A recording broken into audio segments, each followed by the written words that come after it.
Ben, your argument was predicated entirely on Hamas. But thousands of Palestinians, including hundreds of minors and children, are being held hostage by Israel without any charge, with well-documentation of abuses, including sexual abuse, which Israel's own human rights organizations have reported. Hamas did not exist for decades after Israel's creation, and they're not in the West Bank. So, if you're going to be arguing about Hamas, how can we ignore that over 200 Palestinians have been killed, including over 40 children, making it the deadliest year for Palestinians in the West Bank before October 7th, that does not even include the killings happening now, just in 2023. So what justification do you have for that if Israel intends to, quote unquote, go after Hamas, is killing many people, especially children, under the justification of Hamas? So what justification do you have of them targeting the West Bank, even if we were to buy anything you said, which honestly I'm questioning? Sure. So the casualties that have been incurred in the West Bank are prior to October 7th largely. There have been many since October 7th because there have been many conflagrations between the IDF and the Palestinian Authority and Islamic Jihad members in the West Bank. There's significant violence over the course of the early part of this year. There's a breakaway group from the Palestinian Authority. It's called the Lions. The Lions were a small terrorist cell, the Lions Den. They were committing acts of terror in places ranging from Jerusalem to areas of the West Bank. And the IDF was going in and making operational decisions to kill many terrorists in these areas. There are many areas in the West Bank that have been particularly infiltrated by terrorism. That the city of Jenin would be probably the example of the place that has been most infiltrated by terror groups. It's unfortunate, but Hamas is not the only terror group in the region. Palestinian Islamic Jihad is an excellent example of another terrorist group that has wide presence in the West Bank, more so actually than Hamas. There's a Palestinian Islamic Jihad rocket, obviously, that fell on that Gaza hospital. The entire world then tried to blame on Israel. Okay.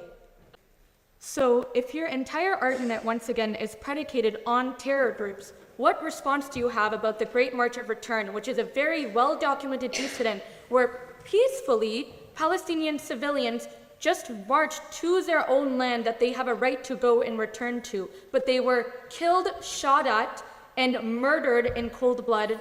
What year are we talking about? Which group are we talking about? I need more specificity. I'm talking about the Great March of Return. I know, I'm asking for more specificity because I'm unaware of all the details of what you're speaking about. So the Great March of Return is a well-documented instance where many Palestinians, after a tweet by a Palestinian, encouraged other Palestinians to go march peacefully back to their land. Which land is theirs? What are we talking about? We're talking about occupied Palestine. Are you talking about in proper Israel? Where are we talking about? Like which areas? We're talking about on the borders of Palestine, and we're also talking about their right to return to Palestine. There is no right to return. If you're talking about in Palestine, if you're talking about the land that is inside the 67 borders, there is no right of return to Haifa. There's no right of return to Tel Aviv. There's no right of return to West Jerusalem.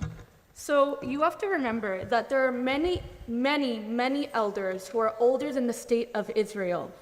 You have to remember that Palestine is not a Muslim land. You are equating this to a religious conflict. It's not.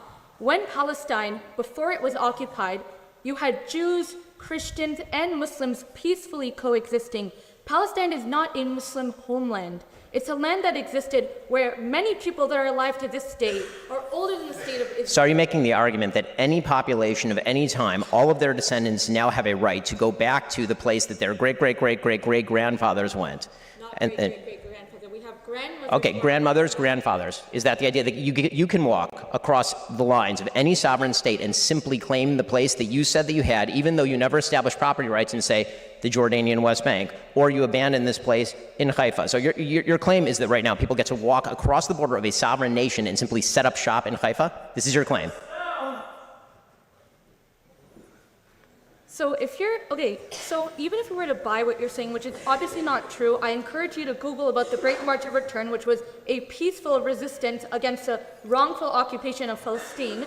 Even if you were to buy what you were saying... Can you just define wrongful occupation? Which part of Palestine is occupied? You're not answering my question. I mean, I'd like you to answer mine. Terror groups. I gave you an example of peaceful resistance. Yes. I gave you an example where people were wrongfully shot at, including children, and you still can't answer about why that's justified. So, if again, I keep talking about Hamas and terror groups, and you gave examples of other terror groups, even though I gave you examples of civilians who marched and were shot at. But even now, a few days ago, you had Palestinian people living in Israel proper, which is occupied Palestine, who are being shot at by farmers on in their gardens and in their farms. And those people are being able to get away with shooting them with total impunity. So why is it that That's not true. Many of those people have been arrested.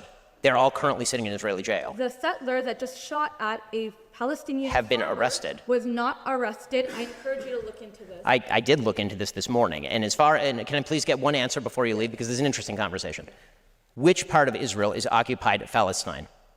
All of Israel? There we go. There we go. There we go. So what you're calling for is the obliteration of the state of Israel, and all of this is just a cover for that. I appreciate your time.